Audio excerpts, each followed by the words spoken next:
स्वागत है आप सभी लोगों का मेरे चैनल साइंस टू टेक्नोलॉजी में। मैं अनुपम विपुल आप सभी लोगों का स्वागत करता हूं आज के शो कंप्यूटर वेडनेसडे में। आज हम लोग बात करेंगे ओपन सोर्स हार्डवेयर के बारे में। तो आइए समझते हैं। तो बात समझिए कि ओपन सोर्स हार्डवेयर की क्यों जरूरत है। ओपन सोर्स सॉफ्टवेयर काफी एक एस्टैब्लिश्ड इकोसिस्टम है, तो हार्डवेयर के पीछे क्यों भाग रहे हैं। बात ये समझिए कि आज की दुनिया में integrated circuit the next big thing है। यानी कि जब इंडस्ट्रियल रेवोल्यूशन स्टार्ट हो रहा, जब हम लोग इंटरनल कंबस्शन स्टार्ट कर लिए थे, तब ऑयल को ब्लैक गोल्ड बोला जाता था। ऑयल सबसे इंपॉर्टेंट था। फिर उसके बाद एक जनरेशन आया जहां पे डेटा सबसे इंपॉर्टेंट हो गया। आने वाले टाइम में आईसी सबसे इंपॉर्टेंट चीज है, क्योंकि आप डेटा कलेक्ट करने का कर लो, लेकिन उसका प्रोसेस किए बिना क्या होगा, उसका सिर्फ कचरा होगा। तो हिसाब वही रहता है कि कोर टेक्नोलॉजी में, और ये हर चीज़ पे लागू होता है। कहने को आप मिसाइल बनाने का बना लो, मिसाइल बनाना बच्चों को खेलना है, मिसाइल का गाइडेंस सिस्टम बनाना वो रुला देता है। तो समझने वाली बात बहुत ही महत्वपूर्ण है यहाँ पे कि आपको आईसी के बिना आपका देश नहीं चलने वाला। आप रशिया हो सकते हो, आप दुनिया में 3 कंट्री में से इकलौते कंट्री हो सकते हो कि जो टरबाइन जेट ब्लेड बना सकता है। जेट इंजन का आप मेन मैन्युफैक्चरिंग कर सकते हो। आईसी नहीं है सर, आपका जेट इंजन का कोई मतलब नहीं है सर, आप हुलुलु हो। तो ये समझने वाले बहुत बहुत इंपॉर्टेंट है। आप सब चीज़ बना सकते हो, आईसी नहीं है तो आप लटक गए। और हिसाब ये समझिए कि ये हर किसी को असर पड़ता है, नेशन को। यानी अब सोच लिए रशिया जैसा बड़ा कंट्री स्वाहा हो गया, क्यों? आईसी नहीं बना सकता था। कंपनी, बड़ी बड़ी कंपनी बर्बाद हो चुकी है। बहुत सारी कंपनी नहीं ठीक से आईसी डेवलप कर पाई, लटक गई। इंडस्ट्री, पूरा इंडस्ट्री आपके देश का कितना सक्सेसफुल है डिपेंड करता है कितना बढ़िया से वो आईसी मैन्युफैक्चर कर पाता है और कितना अच्छे से यूज कर पाता है। जैसे कि आप इंडस्ट्री सुनते हैं तो उसमें ऑटोमेशन कैसे किया जाता है, आईसी के द्वारा। तो अगर आपके देश में अगर आईसी लो कॉस्ट पे अवेलेबल है तो आपका देश का सारा इंडस्ट्री अच्छा स्पीड से ग्रो कर पाएगा। फिर आप पे आपके मोबाइल फोन हो जाए, कंप्यूटर हो जाए, जितना सर्विसेज है, मेट्रो हो जाए, स्मार्ट कार्ड हो जाए, हर चीज में यूज होता है। तो ये समझना बहुत जरूरी है। ये बहुत ही ज्यादा इंपॉर्टेंट है आज के टाइम में। और यहाँ पे एक तिगड़म वाला बात आता है कि कुछ ही कंपनी को पता है, मतलब जिसे आप हाथ में गिन सकते हैं, बस उतने लोगों को पता है ये कैसे बनाया जाता है। मतलब कि ASML ये जो मशीन कंपनी है, ये दुनिया में इकलौती है। 2-3 नहीं, इकलौती है। और मतलब ये किसी दिन अगर इनका दिमाग खराब हुआ कि और वो ये बैन कर दिए कि हम नहीं देंगे, अगले दिन से सेमीकंडक्टर डेवलपमेंट का दाम इतना ज़्यादा भाग जाएगा कि बात ही नहीं करना है। और TSMC अगर लटक गया, बहुत बड़ा नुकसान होगा। मतलब समझ लीजिए कुछ ही फाउंड्रीज हैं ग्रैंड टोटल पूरी पृथ्वी में। 8 अरब की आबादी होने पे है और सिर्फ कुछ ही लोग हैं जो ये जानते कैसे करते हैं। और हिसाब ये समझिए कि इससे होता ही है ना कि हम लोग इन भगवान के मर्सी पे हैं कि भैया TSMC अच्छे से काम करे, एनवीडिया अच्छे से काम करे, आपका क्वालकॉम अच्छे से काम करे, ASML अपना मशीन का दाम ना बढ़ा दे। तो ये सब अगर ठीक से काम करते हैं तो ही हम लोग का जिंदगी दिनचर्या अच्छा चलेगा। नहीं चलेगा तो चिप शॉर्टेज हुआ था और उससे सब लोग कंप्यूटर में बाद में पता चला, अरे गाड़ी में भी चिप लगता है, गाड़ी की बैड में से अरे माइक्रोवेव बिकना बंद हो गया, फ्रिज बिकना बंद हो गया। तो वही ये समझने वाली बात होती है कि ये बहुत ही ज़्यादा इंपॉर्टेंट है और इसका ताकत बहुत इंपॉर्टेंट है और कुछ ही लोग कंट्रोल करते हैं इसको। तो ऐसा हो क्यों गया? क्योंकि ट्राई तो सब लोग किए होंगे और सबके पास इतनी बुद्धि तो है कि अगर आईसी इंपॉर्टेंट है तो आईसी खुद से बनाओ।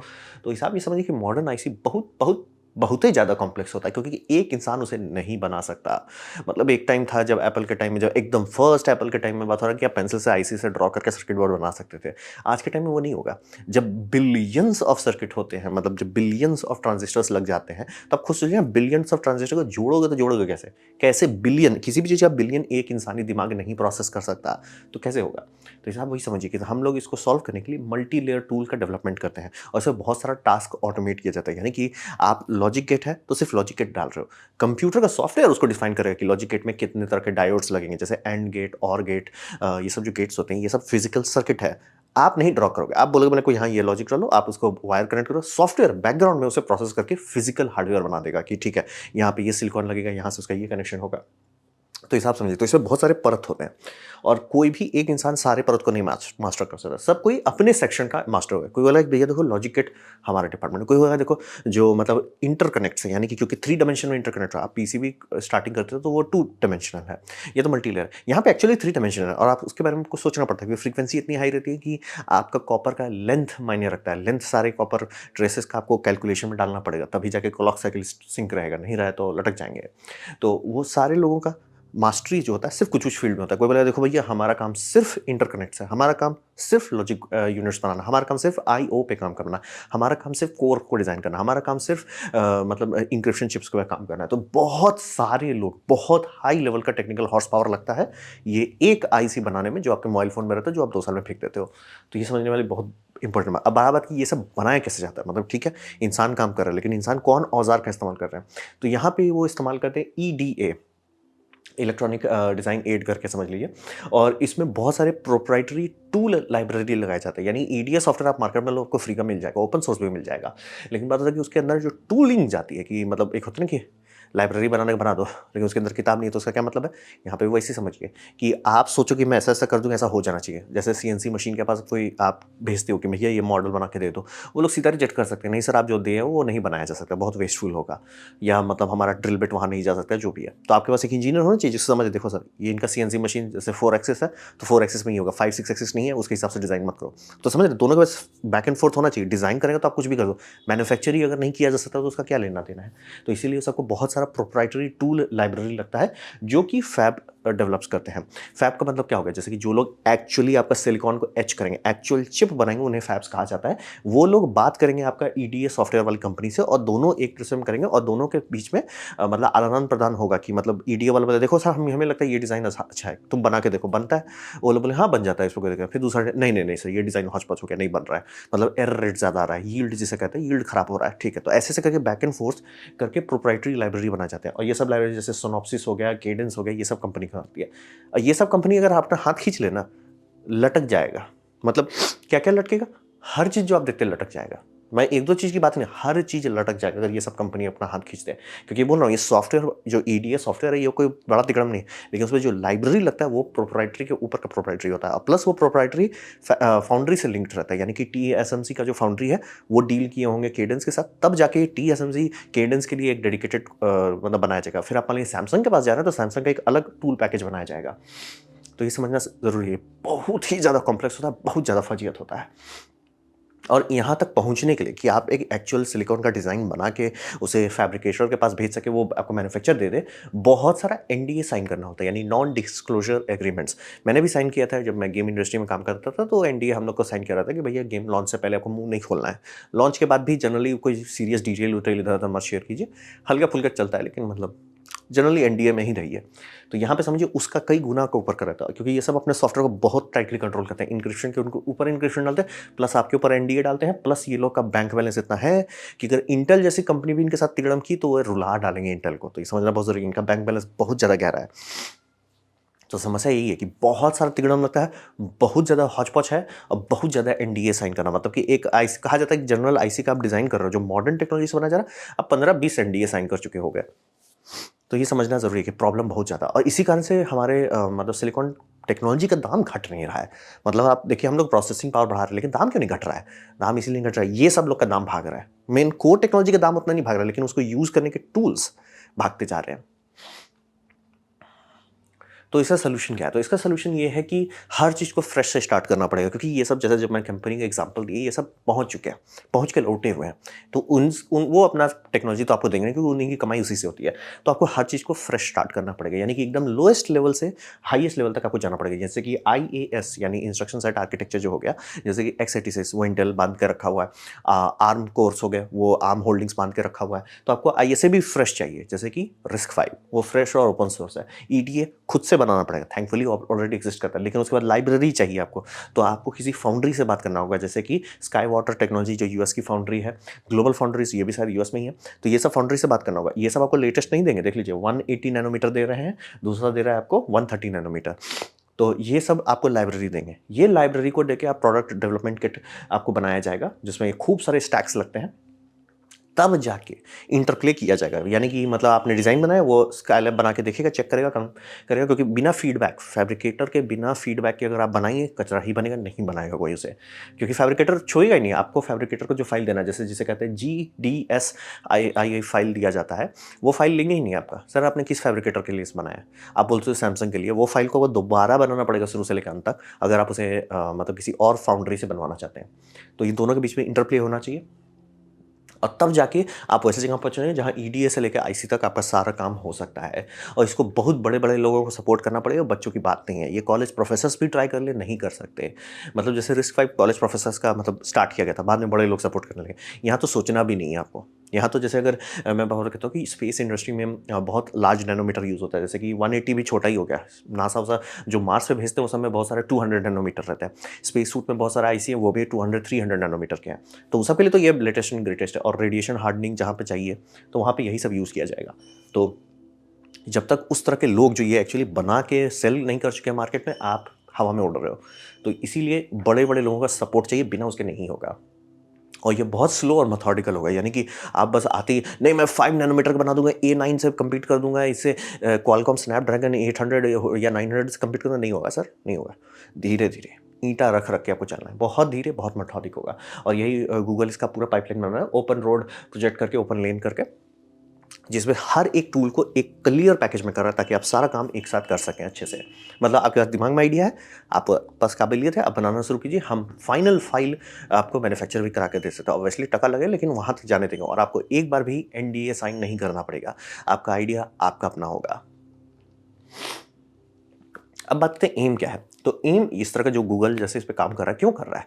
तो एम ये है कि ये लोग रियलिस्टिक हैं, इन्हें पता है कि हवा में नहीं उड़ना है, पाई इन द स्काई नहीं करना है। यानी कि गूगल को सिर्फ एम ये लेके चल रहे हैं कि ईजी टू यूज़, ना कि नेक्स्ट बिग थिंग। उनको नहीं कम्पीट करना है एनवीडिया से, नहीं कम्पीट करना है एप्पल से। उन्हें बस ऐसा करना है कि हमारे अंदर कोई आए, कोई एम्प्लॉय बैठे हो, बोले कि यार सर हमें इस तरह का आईसी का ज़रूरत है। आप उन्हें मुंह खोल के बोलो, देखो हमारा ये टूल है, बना के देख लो, बन जाता है तो अच्छी बात है, नहीं बनता है कोई बात नहीं, बस वही चाहिए। और वो टूल किट ऐसा बनाना चाहते हैं कि कॉलेज प्रोफेसर हर कोई बस बनाता रहे, ट्राई मारता रहे, कुछ ना कुछ अच्छा बन जाएगा। जैसे एग्जाम्पल, ये एक आईसी डिज़ाइन है जो कि है AV1 का इनकोडिंग चिप। ये सिंथेसाइज किया गया था ASAP7PD के प्रोसेसर डेवलपमेंट किट का इस्तेमाल करके, GDS2। ये फाइल मतलब दिया जाएगा आपका इसके पास, फाउंड्री के पास दिया जाएगा। तो ये बनाया। अब ये मार्क 1 प्रोडक्ट है, काम करता है बल्ले बल्ले। अब इसी को डिज़ाइन को लेकर कोई और इंजीनियर बैठेगा, देखे अरे यार ये लोग ये सब चीज़ सही कर दिया, यहाँ पे लोचा कर दिया, यहाँ को मैं रीडिज़ाइन करता हूँ, तो पता चलेगा और एफिशिएंट हो जाएगा। तो बहुत सारा चीज़ हमारी दुनिया में नहीं है जो चलता रहता, 5 नैनोमीटर 3 नैनोमीटर, ज़रूरी नहीं है, हर चीज़ नहीं चलता। आपका स्टेबलाइजर में जो आईसी है उसको उतने होने की ज़रूरत नहीं है। आपका सिक्योरिटी कैमरा के अंदर जो चिप है उसको उतने हाई लेवल की होने की ज़रूरत नहीं है। तो इसीलिए 130 नैनोमीटर सुन के तो बड़ा खराब है भाई, ये कुछ साल पहले की बात हो रही है, 10-20 साल पहले की बात हो रही है।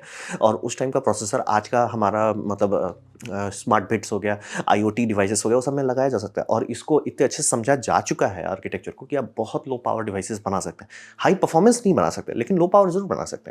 तो समझ रहे, right tool for the right job. जितने आपके एप्लीकेशन स्पेसिफिक इंटीग्रेटेड सर्किट्स हैं, वो सब तो आप इससे बना ही सकते हैं। और देख लीजिए, इसीलिए बोल रहे AV1 अभी का कोडेक्स है। और AV1 क्यों बनाया गया? AV1 ओपन सोर्स है। तो वही समझिए कि आइडिया से आईसी तक आसान कर देना चाहिए। जैसे कि ये कॉलेज स्टूडेंट लोगों का प्रोजेक्ट था, तो हिसाब वही है कि बस आइडिया है आपके दिमाग में, आप बनाओ ना सर। अगर मतलब ये लोग लॉटरी सिस्टम पे भी कर रहे हैं, बहुत सारे जगह पे होता है कि जैसे मान लीजिए अगर फाइनल हो जाता है और गूगल देख के चेक कर लेता है और बोलता है कि नहीं हमें लगता है ये बनाया जा सकता है, फिजिकल सिलिकॉन बनाया जा सकता है, तो आप पे करके कर सकते हो। और अगर मान लीजिए सक्सेसफुल बन गया, आप उसे प्रोडक्ट मार्केट में भी लॉन्च कर सकते हो। जैसे एक तो इस तरह के वीडियो इनकोडिंग चिप, बहुत सिक्योरिटी कैमरा वाला सीधे बोले भैया चुपचाप से पैसा लो, हमको ये दे दो, AV1 का इनकोडिंग हो जाए, क्योंकि वो लो बिट रेट पे बहुत अच्छा देता है, बहुत अच्छा क्वालिटी मेंटेन रखता है।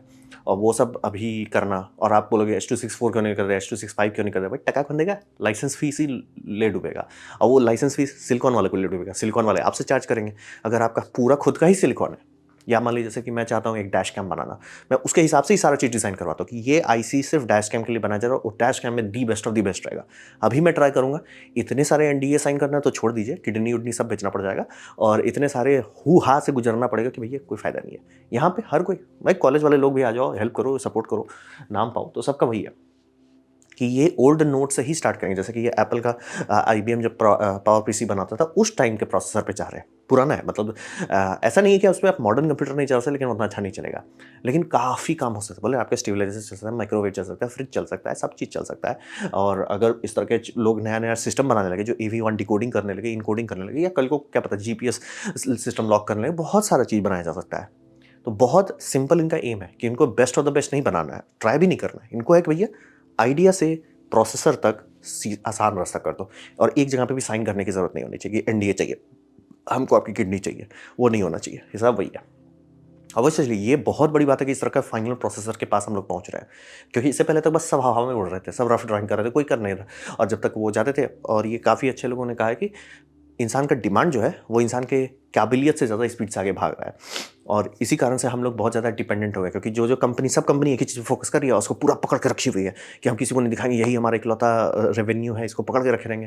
तो उसी से सब लोग लटक रहे हैं, और दाम पागल जैसा भाग रहा है। इसी से एनवीडिया चाहता नहीं है इतना महंगा ग्राफिक्स कार्ड बनाने का, लेकिन कर रहे हैं, वो कर रहे हैं, क्या करें और। तो एम वही है कि कोई भी गाड़ी घुस सके, किसी को भी टाइम देखो यार, ये जैसे AMD हो गया, एनवीडिया हो गया, इंटेल हो गया, ये सब जरूरत से ज़्यादा फीचर्स डालते हैं और ग्राफिक्स कार्ड बहुत फालतू का महंगा रहता है। एक नई कंपनी खुल जाती है कि वो पूरा अपने से बना देते हैं, बस सिंपल चिप है सर, आपका ग्राफिक्स कार्ड चला देता है, आपको पावर प्लग भी नहीं डालना है, 75 वाट्स के अंदर चलता है, यानी आपका PCI लेन से ही चलेगा, कोई लोड नहीं लेना है सर, चिल मारिए, कर सकते हैं। एम वही है, बेस्ट ऑफ द बेस्ट नहीं जा रहे हैं, ईजी एंड एफिशिएंट पे पीछे जा रहे हैं। तो इससे समझिए फ्यूचर क्या है। तो फ्यूचर ये है कि गूगल जो फाउंडिंग डाल रहा है ये बहुत फंडिंग है, मतलब बहुत ज़्यादा मात्रा में पैसा के बारे में यहाँ वो लोग खर्च कर रहे हैं। लेकिन क्या उससे उनको गूगल को फायदा? हाँ होगा। गूगल करोड़ों में प्रोसेसर्स खरीदता है, प्रोसेसर्स में अगर कुछ भी हो जाए कि भैया ये जैसे वीडियो डिकोडिंग चिप है जो यूट्यूब्स के लिए वो खरीद रहे हैं, वो हो जाता है कि भैया ये हमारा अपना है, हमें इसके लिए नहीं 10 को लॉयर्स को पे करना है, हमें इसके लिए 15-16 कंपनी से नहीं बात करना है, हमारा इंटरनल हाउस डेवलपमेंट हुआ है, वो एक प्रोजेक्ट से वो इतना पैसा बचाएंगे भैया, जितना बिलियन उसमें डाले थे भैया उतना तो हम चिल्लर छुट्टा में बचा डाल गया। तो गूगल को पता है कि लॉन्ग टर्म में ये बहुत फायदा होगा। और रहा बात, इसका दूसरा एक फायदा ये भी है कि सबको फायदा होगा, इसीलिए सब लोग और मेहनत करें। जैसे कि अब अमेजॉन भी अपना सिलिकॉन बनाना चाहता है, लेकिन अभी भी वो डिपेंडेंट है कि आर्म से करते हैं। और आप बोलोगे रिस्क 5 से कर लेगा, लेकिन डिज़ाइन कैसे करेंगे सर? डिज़ाइन टूल किट कहाँ है? तो गूगल का वो इस्तेमाल करेंगे, और वो लोग उनके इंजीनियर्स बैठेंगे, वो बोलेंगे अरे सर इसका ये टूल में ये गड़बड़ है, तो वो फीड कर देंगे मेन हब में ठीक होगा। तो गूगल कुछ और प्रॉब्लम फाइंड करेगा, उसे ठीक करेगा, ऐसे से करके इकोसिस्टम इंप्रूव होगा। जैसे कि लिनक्स हो गया, कुछ नहीं से लिनक्स आज का बैकबोन टेक्नोलॉजी बन चुका है कि पूरे सर्वर इंडस्ट्री को वही संभाला हुआ है। तो ये समझना बहुत जरूरी है कि फायदा गूगल का जरूर होगा, जो इतना पैसा खर्च कर रहा है जरूर फायदा होगा, लेकिन बाकी सबका भी फायदा होगा, जिसमें आप और हम भी आते हैं। और ओपन सोर्स होने से एजुकेशन सेक्टर को बहुत फायदा है। यानी कि जैसे RISC-V में मेन वही था कि कॉलेज प्रोफेसर्स परेशान थे कि भैया हम पढ़ाएं कैसे, कि इंस्ट्रक्शन सेट आर्किटेक्चर कैसे बनाया जाता है, क्योंकि हमें अपना तुक्का बनाना पड़ता है, बार बार उसमें मेहनत करो, बार बार फेंको उसको। लेकिन अगर एक रियल वर्ल्ड रहे तो हम ट्रेनिंग दे सकते हैं, वो ट्रेनिंग रियल वर्ल्ड में यूज़ होगी। और RISC-V देखते देखते जब उसे पूरा मार्केट में अडॉप्ट करें, सोचिए कि आप कॉलेज में जो चीज़ पढ़ाएगी वही रियल वर्ल्ड में एप्लीकेशन यूज़ होने लगे, कितना आसानी से आप लाइफ में आगे बढ़ पाओगे। तो एजुकेशन यूजफुल होगा, वो नहीं कि तुक्का करके गेस कर लो, ये नहीं सर, यही करते हैं रियल वर्ल्ड में। ऑब्वियसली ज़्यादा हाई स्टेक होता है, कटिंग एज होता है, लेकिन अब यही चीज़ करोगे तो बहुत फ़ायदा है। और जितने ज़्यादा दिमाग लगेंगे इस प्रॉब्लम को सॉल्व करने में, कैसे और ऑप्टिमाइज़ कर सकते हैं, कैसे ज़्यादा इफिशिएंट बना सकते हैं, उतने सारे ऑप्शंस बनेंगे ना। क्योंकि ये समझिए, जब हाई लेवल की इंजीनियरिंग होती है ना, उसमें कभी भी ऐसा नहीं है दिस इज़ द बेस्ट, हमेशा ये आएगा this is the best given the circumstances. यानी कि हमें आपने ये दिया कि इस बजट में बनाओ, इस पावर बजट में बनाओ, इसमें साइज़ में बनाओ, ये सब ठीक है, वो सब बजट ठीक है, सब चीज़ का जो लिमिटेशन ठीक है, उसके अंदर एक ही चीज़ फिट करेगा। क्या उससे बेटर बनाया जैसा? आराम से, लेकिन आपको बजट भाग जाएगा। फिर वो कुछ क्या उससे ज़्यादा कम एनर्जी में काम करेगा? हाँ बन जाएगा, लेकिन सर उसका फैब्रिकेशन डाई का साइज़ बड़ा हो जाएगा, बहुत सारे स्टेप्स होते हैं।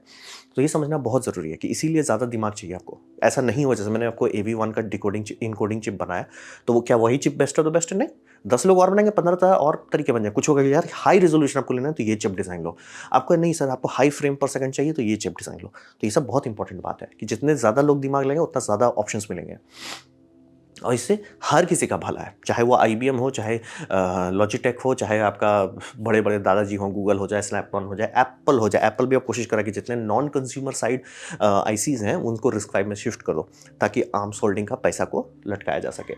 तो वही समझिए कि इससे हर कोई को फ़ायदा होगा, और ये बहुत सारे सेकेंडरी चीज़ को टर्बोचार्ज करेगा। जैसे मैं आपको AV1 इनकोडिंग का बताया, वो पूरा अलायंस को फ़ायदा होगा। फिर आपका RISC-V, क्योंकि RISC-V समझिए एक भाषा है, लेकिन भाषा से अगर आप किताब नहीं छाप सकते तो क्या फ़ायदा है? तो ये भाषा जो है जिसमें 65 मेंबर्स है, जिसमें हवाई ये मतलब कॉलकॉम से लेकर, माइक्रोसॉफ्ट से लेकर, गूगल से लेकर, सैमसंग से लेकर, मेलानॉक्स टेक्नोलॉजी से लेकर, डारपा से लेकर, ब्लू स्पेक से लेकर, इंडिया वाले भी बहुत सारे हैं इसमें। जो इंडिया में आप सुनते हो शक्ति प्रोसेसर, इसी से बनाया हुआ है। अब मान लीजिए शक्ति प्रोसेसर वाले जो लोग हैं उनको ये गूगल का टूल किट मिलता है, वो और बेहतर से काम कर पाएंगे। तो अब एक्चुअली चांसेस होगा कि आने वाले 4-5 साल के अंदर इंडिया शायद अपना SoC बना सके, सिस्टम ऑन चिप बना सके, क्योंकि टूल किट रहेगा। तो ये बहुत अच्छी डायरेक्शन में गूगल इंडस्ट्री को ले जा रहा है। अपना ही उनका फ़ायदा है, उनका अपना ही फ़ायदा है, लेकिन उनका इतना समझ है कि भैया लंबा गेम है, आज कुछ नहीं होने वाला। आज उन्होंने बीज डाला है, उन्हें पता है कि 10 साल बाद उसका कोई फ़ायदा मिलेगा, लेकिन ये गेम जो लंबा खेल रहे हैं इससे सबका भला होगा। ये काफ़ी अच्छे डायरेक्शन में दुनिया चाह रहा है। AV1 भी बहुत अच्छा डायरेक्शन है, और RISC-V भी बहुत अच्छा डायरेक्शन, और पूरा का पूरा हार्डवेयर चिप मैन्युफैक्चरिंग को अगर ओपन कर दिया जाता है, अति उत्तम है। इससे बाकी सारे देश एक्चुअली घुस सकते हैं। अभी आप सोचते हो चाइना क्यों नहीं बना लेता IC? नहीं बना सकता, टूल किट नहीं है उसके पास।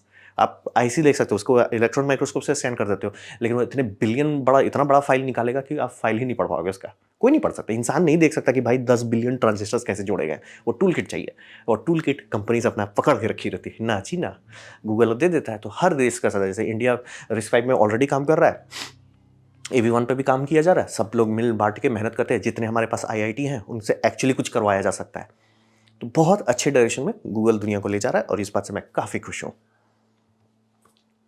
तो ये था मेरा प्रेजेंटेशन ओपन सोर्स हार्डवेयर यानी कि आईसीज तक पहुंचने के रास्ते के बारे में। उम्मीद करता हूँ आपको अच्छा लगा, कुछ सीखने मिला, कुछ समझ में आया। अगर ऐसा है लाइक कर दे, दोस्तों शेयर कर दे, उससे मेरा काफ़ी भला होगा। नहीं अच्छा लगा, नहीं पसंद आया, कोई बात नहीं, आप डिसलाइक दबा सकते हैं, मैं कहूँगा डिसलाइक 2 बार दबाएं, उससे मुझे पता चलेगा कितना पसंद हुआ है। मैं आपसे कमेंट लिखे, मैं हर कमेंट को पढ़ने की कोशिश करता हूँ। आपसे कहूँगा सब्सक्राइब कीजिए, बेल दबाइए अगर आप फ्री हैं तो। आपने वीडियो दिखा जान के मुझे बहुत खुशी हुई। धन्यवाद।